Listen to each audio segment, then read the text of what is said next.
नमस्कार प्यारे विद्यार्थियों, स्वागत है आप सभी का एक और नई एजुकेशन वीडियो में RP study favour YouTube channel पर।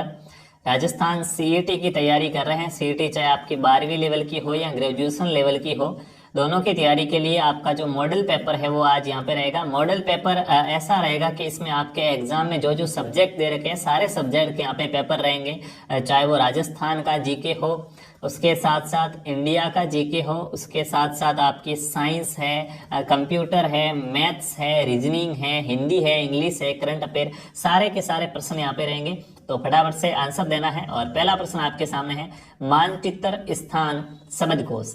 करंट अफेयर्स और रीजनिंग वगैरह सारे हैं। तो देखिए, पहले रीजनिंग का प्रश्न आया है कि मानचित्र है जिसका संबंध किससे है? स्थान से है। मानचित्र स्थान दर्शाने के लिए काम में आता है, उसी प्रकार शब्दकोश क्या काम आता है? जगह दिखाने के लिए, अर्थ दिखाने के लिए, वर्ण क्रम दिखाने के लिए या परिभाषा दिखाने के लिए। फटाफट से कमेंट करना है, साथ साथ में कमेंट करते रहना है ताकि पता चल सके कि आपके कितने प्रश्न सही हो रहे हैं। इस मॉडल पेपर को आपको एग्जाम की तरह पूरा का पूरा देना है, जिससे अंदाजा लग सके कि आपके कितने प्रश्न सही होंगे, कितने नंबर आएंगे। तो देखिएगा, मानचित्र में स्थान दिखाया जाता है, उसी प्रकार शब्दकोश के अंदर शब्द होते हैं, डिक्शनरी यानी कि शब्दकोश में शब्द होते हैं, उन शब्दों का अर्थ लिखा हुआ रहता है। तो बी ऑप्शन यहाँ पे राइट हो जाएगा। जिसने भी बी बताया है उसका उत्तर बिल्कुल सही हो जाएगा। अगला प्रश्न आपके सामने है, असंगत युग्म का चयन कीजिएगा। जो युग्म असंगत है उसका आपको चयन करना है। कीजिएगा फटाफट से असंगत युग्म। देखिएगा, सी के बाद डी आ रहा है लगातार, और ई के बाद एफ को छोड़ के जी आ रहा है, ए के बाद लगातार बी आ रहा है, डब्ल्यू के बाद एक्स को छोड़ के वाई आ रहा है, ई के बाद एफ आता है, और यहाँ पे एफ है, ठीक है ना, पी नहीं है, ये एफ है। ई के बाद एफ आता है और ओ के बाद पी को छोड़ के क्यू आ रहा है। जबकि इधर देखिएगा, ई के बाद सीधा एफ आना चाहिए था, वापस पी, और आर एस, तो ये उल्टा लिख दिया इसने। बाकी वालों में देखो, पहले वाला तीसरे वाला जस्ट है और उनके बीच में एक एक अक्षर छोड़ के आ रहा था। यहाँ पे डी ऑप्शन आपका राइट हो जाएगा। जिसने भी डी बताया वो असंगत हो जाएगा। अगला प्रश्न आपके सामने है, दिए गए उत्तरों में से कौन सा एक क्रम होगा? एक सही क्रम आपसे पूछा गया है, कौन सा सही क्रम होगा? बाल्यावस्था, किशोरावस्था, शैशवावस्था और प्रौढ़ावस्था। तो सबसे पहले शैशवावस्था आती है, यानी कि 3 आ जाएगा। उसके बाद बाल्यावस्था तो 1 हो जाएगा, फिर किशोरावस्था 2 और फिर प्रौढ़ावस्था 4। 31 से 24 का क्रम हमें ऑप्शन द में मिलता है, तो हमारा ऑप्शन द यहाँ पे सही आंसर हो जाएगा। आपको साथ साथ में कमेंट करते रहना है ताकि पता चले कि कितने प्रश्न राइट हो रहे हैं, आपकी तैयारी कैसी है। तो कमेंट करते रहेंगे। साथ साथ में क्लास को अभी तक लाइक नहीं किया तो एक बार लाइक कर दीजिएगा। चैनल पर नए हैं वो सभी साथी चैनल को सब्सक्राइब जरूर कीजिएगा ताकि आने वाली प्रत्येक मॉडल पेपर आप तक पहुंच पाए। अगला प्रश्न है, यानी किसी कोड में मेमोरेबल को 8 9 8 7 2 3 1 6 5 में लिखा जाता है, तो MARBL मार्बल को कैसे लिखा जाएगा? कोडिंग डिकोडिंग का प्रश्न है। फटाफट से आप आंसर दीजिएगा, यहाँ पे कमेंट कीजिएगा फटाफट से कि आपका जो सही उत्तर है इसका वो क्या हो जाएगा। मेमोरेबल है, इसको लिखा जाता है 8 9 8 7 2 3 1 6 और 5। हमें पूछा गया मार्बल, तो देखिएगा M को लिखा गया है 8, तो पहले 8 आ जाएगा। ए को कितना लिख रहा है? ये ए को 3 लिखा गया है, तो 3 आ जाएगा। उसके बाद आर, एम के 8 आ गया, ए की जगह 3 आ गया, आर, तो आर को इसने लिखा है 2, तो 2 हो गया। बी को ये 1 लिख रहा है, तो 1 आ जाएगा। फिर एल है, तो एल को ये 6 लिख रहा है, और ई है तो ई को 5 लिख रहा है। तो 83 21 65 कितना हो जाएगा आपका? 832165 आपके ऑप्शन नंबर 1 के अंदर ही आ रहा है। तो बिल्कुल जिसने भी ए उत्तर बताया उनका आंसर सही हो जाएगा। अगले प्रश्न की बात करते हैं। मोहित उत्तर में एक मंदिर की ओर खड़ा है। मोहित है वो उत्तर के अंदर एक मंदिर है उसकी ओर खड़ा है, और वह उसी दिशा में 20 मीटर चलता है और 30 मीटर बाएं मुड़ 20 मीटर चलता है, और फिर वो 30 मीटर बाएं मुड़ के चलता है। उसके बाद वो वापस से 10 मीटर बाएं मुड़ के चलता है, फिर वापस 6 मीटर दाएं मुड़ के चलता है। तो अंत में वो किस दिशा में जा रहा है? फटाफट से कमेंट के बताएंगे। अंत में मोहित है वो कौन सी दिशा के अंदर जा रहा है? कमेंट्स कीजिएगा। रीजनिंग का सवाल आपके सामने, फटाफट से इसको मिला लीजिएगा और पता लगेगा कि मोहित है वो अंत में कौन सी दिशा में जा रहा है। तो देखिएगा, सबसे पहले उत्तर की ओर खड़ा है, तो इधर मोहित खड़ा था और वो उसी दिशा में 20 मीटर चला। इधर है वो 20 मीटर चला, उसके बाद वो यहाँ से बाएं मुड़ता है, तो बाएं मुड़ेगा तो इधर चला जाएगा 30 मीटर, 30 मीटर इधर चला, मुंह इस तरफ हो गया, उसके बाद वापस बाएं मुड़ता, इसका वापस बायां है तो इधर मुड़ेगा, और 10 मीटर चला तो इस दिशा में जा रहा है, फिर वापस वो दाएं मुड़ता है, दायां इस तरफ खड़ा है तो दायां ये हो जाएगा, 6 मीटर चला तो अब तो इस दिशा में जा रहा है। ये दिशा कौन सी, देखो ऊपर वाली हमने उत्तर मानी है तो नीचे वाली दक्षिण हो जाएगी, ये वाली पूर्व हो जाएगी, और ये सामने वाली कौन सी दिशा, पश्चिम दिशा। तो ऑप्शन डी आपका राइट हो जाएगा, पश्चिम दिशा के अंदर जा रहा है मोहित। जिसने भी डी उत्तर बताया उसका उत्तर क्या हो जाएगा, सही हो जाएगा। बहुत ही अच्छा। अगला प्रश्न आपके सामने राजस्थान सामान्य ज्ञान से है। दक्षिणी पूर्वी राजस्थान में स्थित भौगोलिक प्रदेश माना जाता है। दक्षिणी पूर्वी राजस्थान में स्थित भौगोलिक प्रदेश है, यानी कि दक्षिणी पूर्वी राजस्थान है, उसको कौन से भौगोलिक प्रदेश में शामिल किया गया है, बनास बेसिन में, बांगड़ प्रदेश में, हड़ौती के पठार में, या मही बेसिन में, बताएंगे। फटाफट से कमेंट करना है दोस्तों। दक्षिणी पूर्वी राजस्थान है, उसको कौन से भौगोलिक प्रदेश के अंदर शामिल किया गया है। दक्षिणी पूर्वी राजस्थान कौन से भौगोलिक प्रदेश का भाग है, कमेंट कीजिएगा। तो जो भी यहाँ पे हाड़ौती का पठार बता रहे वो राइट है, दक्षिणी पूर्वी राजस्थान है, उसको हाड़ौती के पठार में शामिल किया जाता है। अगला प्रश्न आपके सामने, बजेड़ा क्या होता है, बताएंगे। बजेड़ा क्या होता है, पान का खेत होता है बजेड़ा। भूगोल से प्रश्न है, राजस्थान के भूगोल और अर्थव्यवस्था से ये प्रश्न है आपके। एक विशेष प्रकार का गोटा होता है, विवाह की एक रस्म है, या धान की फसल को कहा जाता है बजेड़ा, बताएंगे। बजेड़ा किसे कहा जाता है, कमेंट कीजिएगा। बजेड़ा क्या होता है, तो बजेड़ा कहा जाता है, जो भी ए बता रहे वो सही है। पान का जो खेत होता है, पान के खेत को बजेड़ा कहा जाता है। अगले प्रश्न की बात करते हैं, राजस्थान के किस जिले में सर्वाधिक अनुसूचित जाति की जनसंख्या, अनुसूचित जाति इनके एससी की सर्वाधिक जनसंख्या है, वो राजस्थान के कौन से जिले में है। राजस्थान के कौन से जिले में सर्वाधिक एससी के लोग रहते हैं, बांसवाड़ा के अंदर, गंगानगर में, भीलवाड़ा में, या सिरोही में, कमेंट कीजिएगा। एससी की सर्वाधिक जनसंख्या कौन से जिले के अंदर है, फटाफट से बताना है। तो गंगानगर आपका राइट आंसर हो जाएगा, गंगानगर के अंदर सर्वाधिक एससी की जनसंख्या है। अगला प्रश्न है, औरंगजेब द्वारा जजिया कर लगाने पर किस शासक ने विरोध किया था।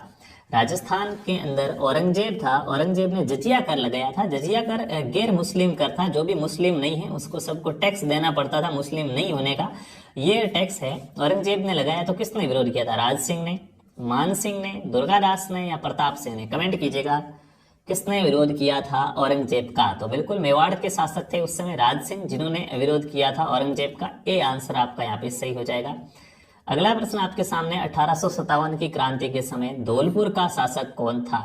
जब 1857 की क्रांति हुई थी उस समय धौलपुर का शासक कौन था, ये आपको बताना है।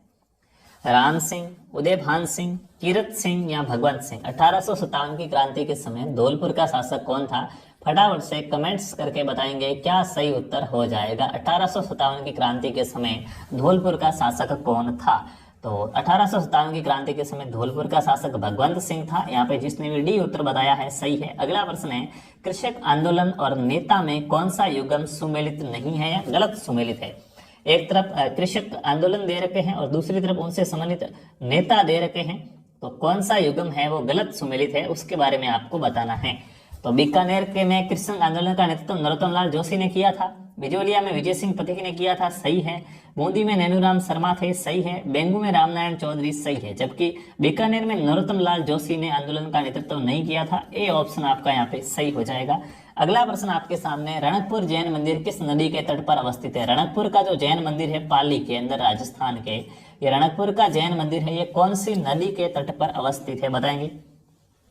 रणकपुर का जैन मंदिर कौन सी नदी के तट पर है, मही नदी के तट पर है, गंभीरी नदी के तट पर है, बेड़च नदी के तट पर है, या मथई नदी के तट पर है, कमेंट कीजिएगा। रणकपुर जैन मंदिर किस नदी के तट पर है, तो दोस्तों रणकपुर का जो जैन मंदिर है वो मथई नदी के तट पर है। डी उत्तर आपका राइट हो जाएगा।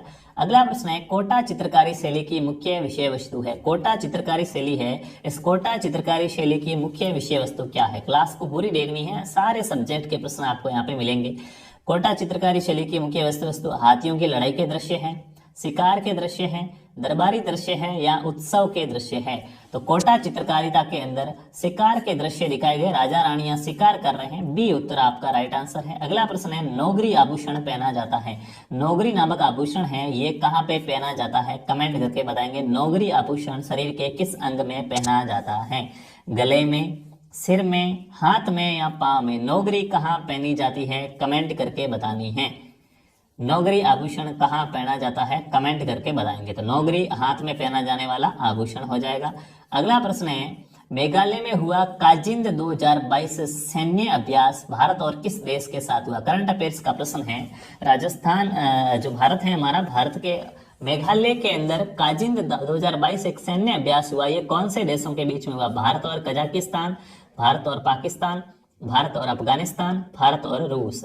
तो ये आपका राइट आंसर हो जाएगा ए, कजाकिस्तान और भारत के बीच में हुआ है काजिंद 2022। अगला प्रश्न आपके सामने विज्ञान का है। दूध के दही के रूप में जमने का कारण है, हम जो दूध रखते हैं उस दही बन जाता है, तो दूध के दही के रूप में जमने का कारण क्या हो जाएगा? माइकोबैक्टीरियम नामक जीवाणु, स्टेफिलोकोकस नामक जीवाणु, लैक्टोबैसिलस नामक जीवाणु या साल्मोनेला। दूध दही में क्यों जमता है? कौन से जीवाणु के कारण जमता है? फटाफट से कमेंट करके बताना है। तो दूध है वो दोस्तों लैक्टोबैसिलस जीवाणु के कारण दही में जमता है। सी ऑप्शन राइट है।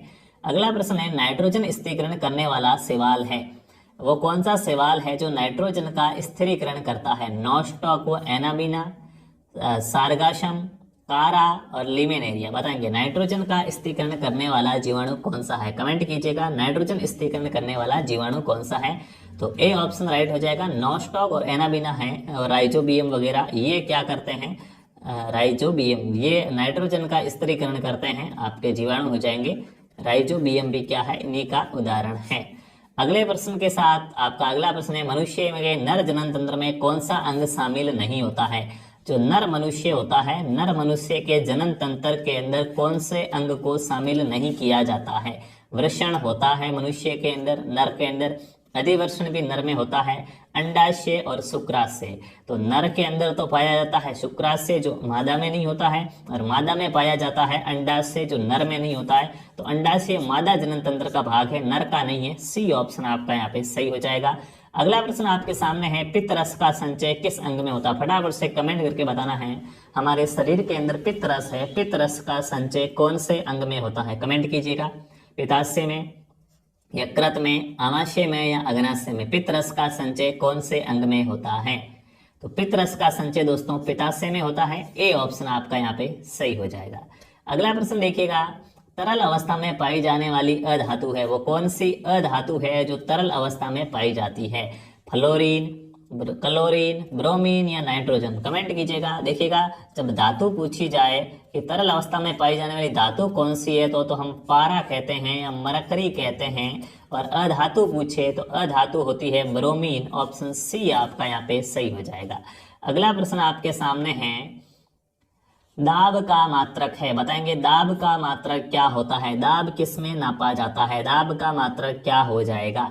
न्यूटन दाब का मात्रक होता है, पास्कल, जूल या इनमें से कोई नहीं? तो दाब का मात्रक क्या होता है? कमेंट करके बताना है आपको। पास्कल, पास्कल क्या होता है? दाब का मात्रक होता है। अगला प्रश्न आपके सामने है कीबोर्ड में 0 से 9 तक की कुंजियां कहलाती है। कंप्यूटर से आपका सवाल है, कंप्यूटर का जो कीबोर्ड होता है उस कीबोर्ड के अंदर 0 से लेकर 9 नंबर तक जो बटन लगे रहते हैं, इन बटनों को क्या कहते हैं? जिनके ऊपर 0 से 9 तक नंबर लिखे रहते हैं। फंक्शन की, लॉजिकल की, फंक्शन की वो होती है F1, F2 ऐसा किया हुआ, वो न्यूमेरिक की या साइन की? कमेंट कीजिएगा। कीबोर्ड में 0 से 9 नंबर तक की जो किया होती है जिसपे 0 से 9 लिखा रहता है उस की को क्या कहते हैं? तो सवाल आपका सही हो जाएगा, न्यूमेरिक की कहा जाता है उन बटनों को।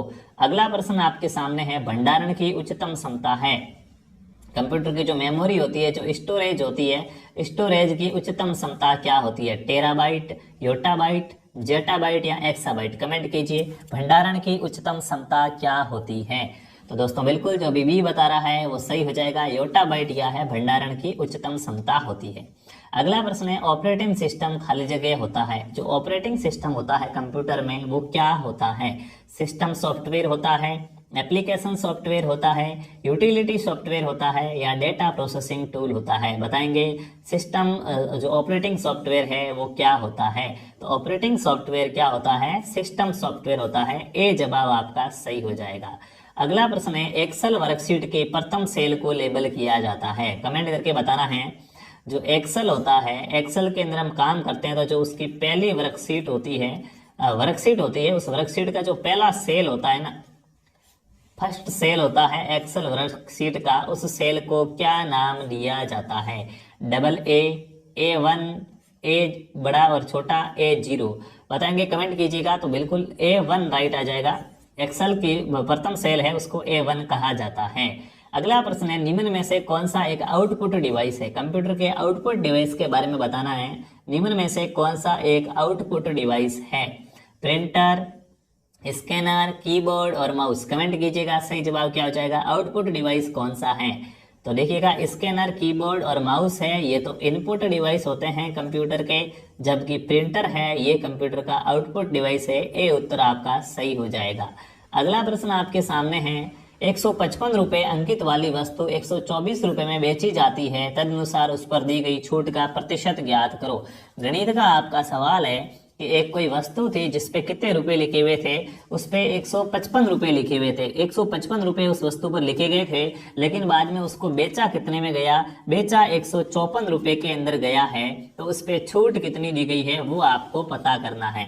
तो देखिएगा रुपए लिखे हुए 100, दी कितने में? 124 में। अच्छा, बेचा कितने, लिखे कितने थे? 155, गुणा कर दोगे आप 100, कितना? 100। तो ये कितने परसेंट रुपए लिए वो पता चल जाएगा। 124 है ना, ये 155 का कितना परसेंट है वो पता चल जाएगा। भाई रेट 155 रुपए थी, 124 में बेच दी, तो कितने परसेंट में बेच दी, कितने रुपए ले लिए?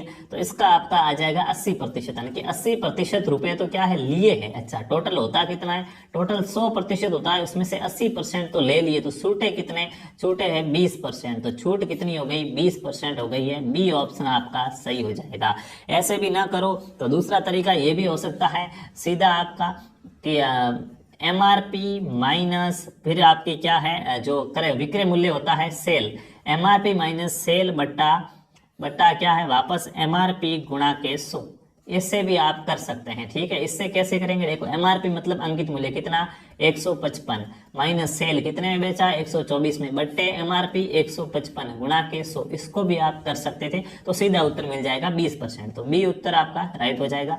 अगला प्रश्न है, यदि 5 क्रमिक संख्याओं का औसत 61 है। 5 क्रमिक संख्याओं, क्रमिक का मतलब होता है लगातार, लगातार 5 संख्याओं का औसत क्या है? 61 है। औसत क्या होता है? हमेशा बीच वाली संख्या होती है। देखो 61 औसत होगा ना, तो 5 संख्या है तो 61 औसत आ रहा है ना, 2 संख्या इसके इधर होगी, 2 इधर होगी, ये बीच की संख्या होगी क्योंकि इसका औसत 61 है और लगातार है।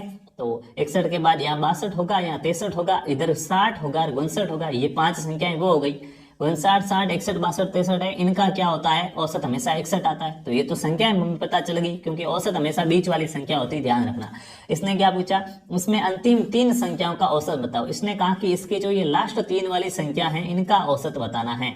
यानी कि औसत क्या होता है? राशियों का योग बटे राशियों की संख्या। तो 61 प्लस 62 प्लस 63 बटे कितनी राशियां हैं? 3, तो 3, ये आपका औसत आ जाएगा। इसको ऐसे भी न करो तो सीधा देखो, आप समझ जाओ कि इसके पास 62 है, इसके पास 63 है, इसके बाद 61 है। एक अगर ये इसको दे तो ये भी 62 हो गया, ये भी 62 और ये भी 62, यानी कि औसत कितना आ रहा है? 62 आ रहा है। ऑप्शन ए आपका यहाँ पे सही जवाब हो जाएगा। जिसने भी ए बताया बहुत ही अच्छा। अगला प्रश्न आपके सामने है, ए का 90% बराबर बी का 30% है, तो बी और ए का अनुपात आपसे पूछा गया है। बताओ क्या अनुपात हो जाएगा? ए का 90% बराबर आपको कहा गया है कि बी का कितना? 30% है। तो आपको क्या करना है? इनका अनुपात निकालना है। तो फटाफट से कमेंट कीजिएगा क्या अनुपात आ जाएगा इनका। देखो, ए का 90% यानी कि ए गुणा के 90 बट्टे 100 बराबर है बी का 30%, यानी कि बी गुणा के 30 बट्टे 100।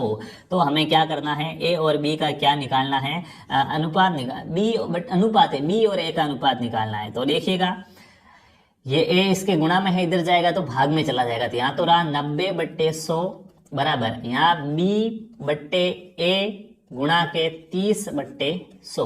बी इसके गुणा में था, इधर गया भाग में, तो बी बट्टे ए आया। इसका हमें क्या करना है? अनुपात निकालना है। अब देखिएगा, ये यहाँ पे क्या है? ये इधर इसके गुणा में है तो इधर भेजूंगा इसको, इस वाले को तो भाग में जाएगा, तो इसके भाग में आ जाएगा।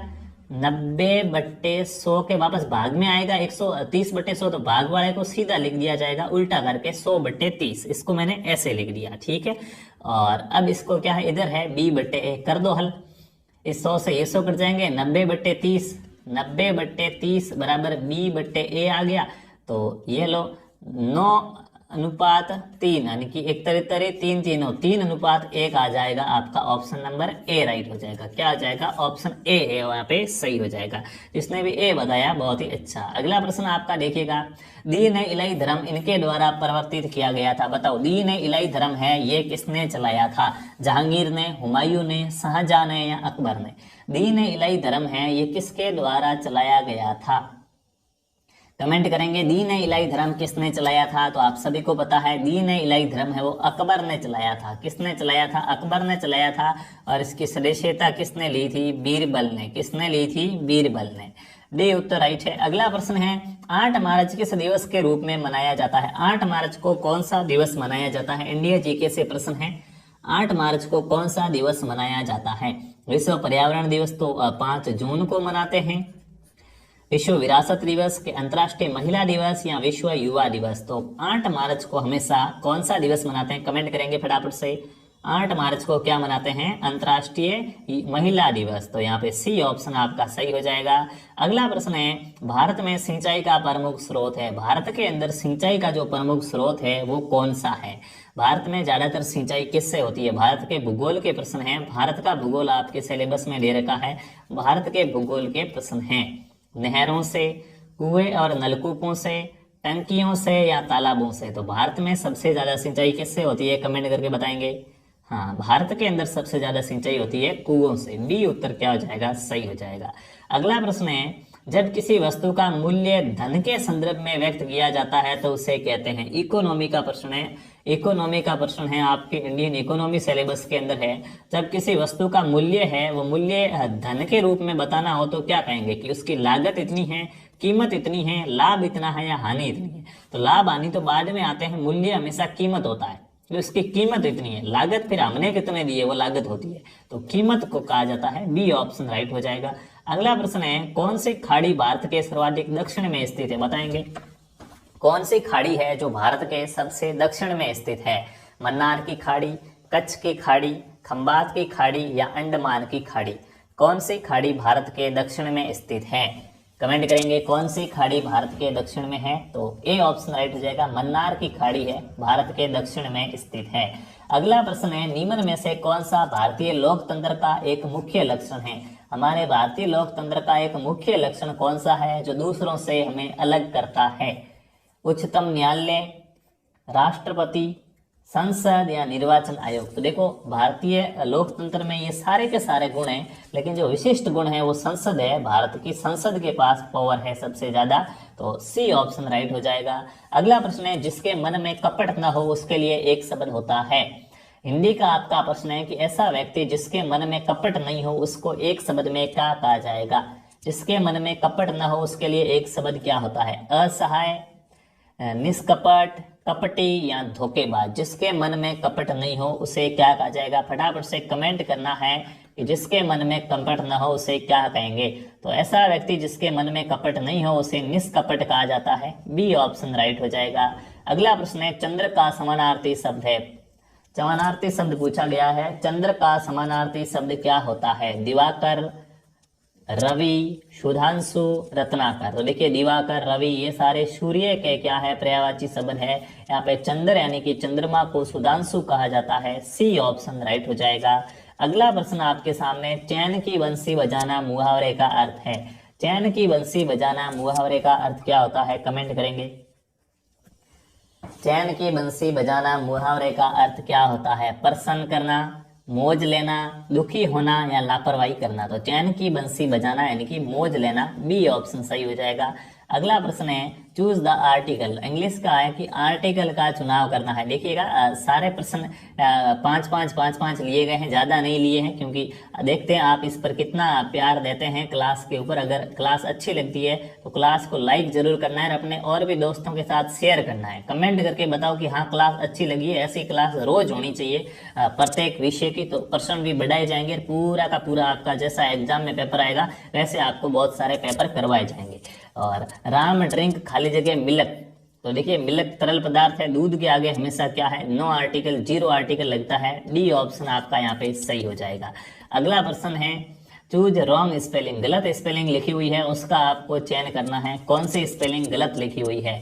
पैरट PARROT होती है, peacock PCACOCK, onion ONION, exercise EXCERCISE। बताओ कौन सी स्पेलिंग गलत है? तो पिकॉक की स्पेलिंग PEACOCK होती है, यहाँ पे PCACOCK लिख रखी है, जो क्या है गलत है। तो बी ऑप्शन बताने वाले क्या हो जाएंगे? सही हो जाएंगे। देखिएगा आज की इस क्लास के अंदर अपन ने काफी प्रश्न किए हैं मॉडल पेपर के रूप में। अगर आपको चाहिए कि ऐसी क्लास रोजाना होनी चाहिए, प्रश्न भी बढ़ाए, तो आप हमारे चैनल को अभी तक सब्सक्राइब नहीं किया तो सब्सक्राइब कीजिएगा। वीडियो को लाइक नहीं किया तो विशेष रूप से क्लास को लाइक करें और कमेंट करके बताएंगे कि ऐसे डेली आपको कितने प्रश्न कराए जाने चाहिए इस मॉडल पेपर के अंदर। और अपने और भी दोस्तों के साथ शेयर करना है, उनको भी जोड़ना है। और हमारा टेलीग्राम चैनल है जहाँ पे इस क्लास की आपको PDF मिल जाएगी। टेलीग्राम चैनल का नाम है RP स्टडी फेवर। बड़े अक्षरों के अंदर आप जब RP स्टडी फेवर नाम से सर्च करेंगे तो जो टेलीग्राम चैनल आएगा उसको आप ज्वाइन कर लीजिएगा, वहाँ पे आपको इस क्लास की PDF मिल जाएगी। तो धन्यवाद।